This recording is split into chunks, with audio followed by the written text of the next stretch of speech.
अस्सलामुअलैकुम। स्वागत है आपका मेरे यूट्यूब चैनल शाइनाज डायरी 2.0 में। और आज की कहानी का शीर्षक है अतीत का साया। एयर इंडिया के जहाज में बैठी सुमन अतीत में खोई हुई थी।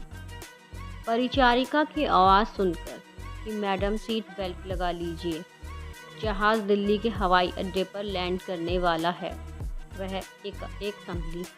जहाज से उतरते ही वह टैक्सी लेकर हॉस्टल में अपने वार्डन वाले फ्लैट पर पहुंच गई। उसकी नौकरानी ने पहले ही उसे टैक्सी से उतरते देख लिया था, तो पूछ बैठी, बीबी जी आप इतनी जल्दी कैसे आ गई?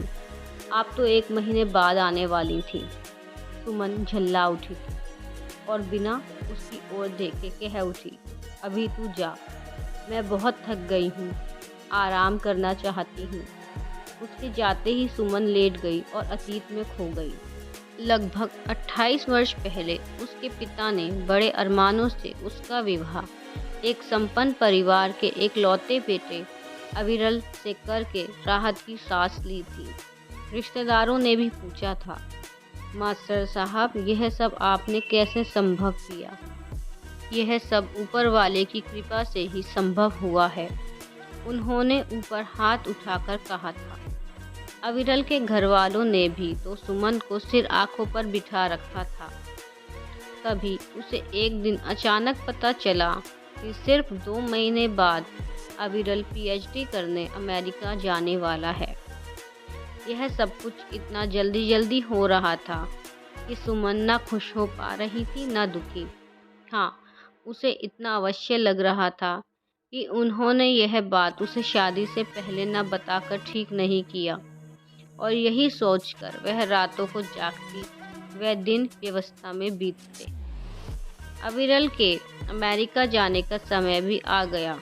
आश्वासनों और भविष्य की कल्पनाओं के साथ वह बिछुड़ गई।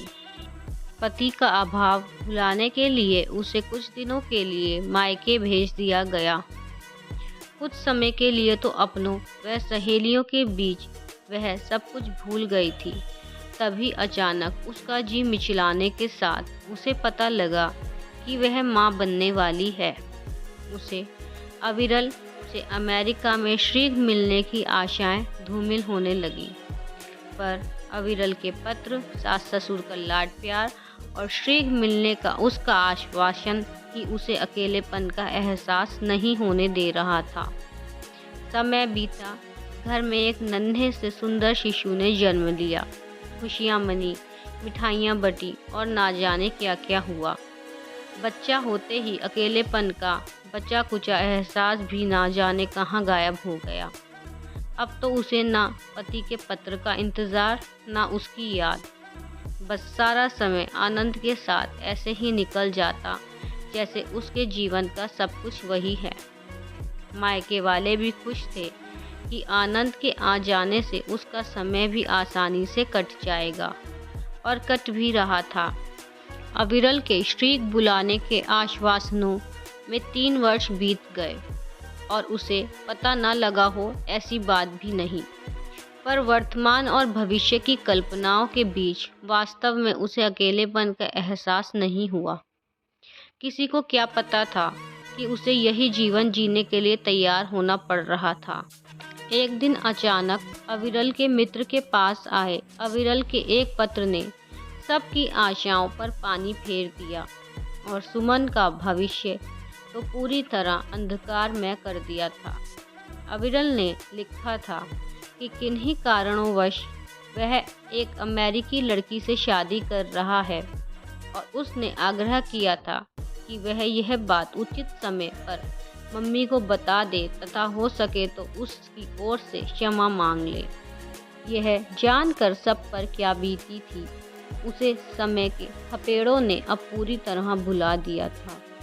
सुमन को इतना अवश्य याद था कि सब ने पत्रों द्वारा अविरल से कई बार संबंध कायम करने के प्रयास किए थे, पर वह बिल्कुल निरर्थक साबित हुए थे। उसने तो जैसे भारत से और घरवालों से हमेशा के लिए नाता तोड़ लिया हो। और सुमन भी आनंद को लेकर अब मायके आ गई थी। उधर अविरल के मम्मी डैडी तो इसे बर्दाश्त ही नहीं कर पाए। पहले मम्मी और फिर डैडी। आनंद और सुमन के नाम सब कुछ छोड़कर चल बसे।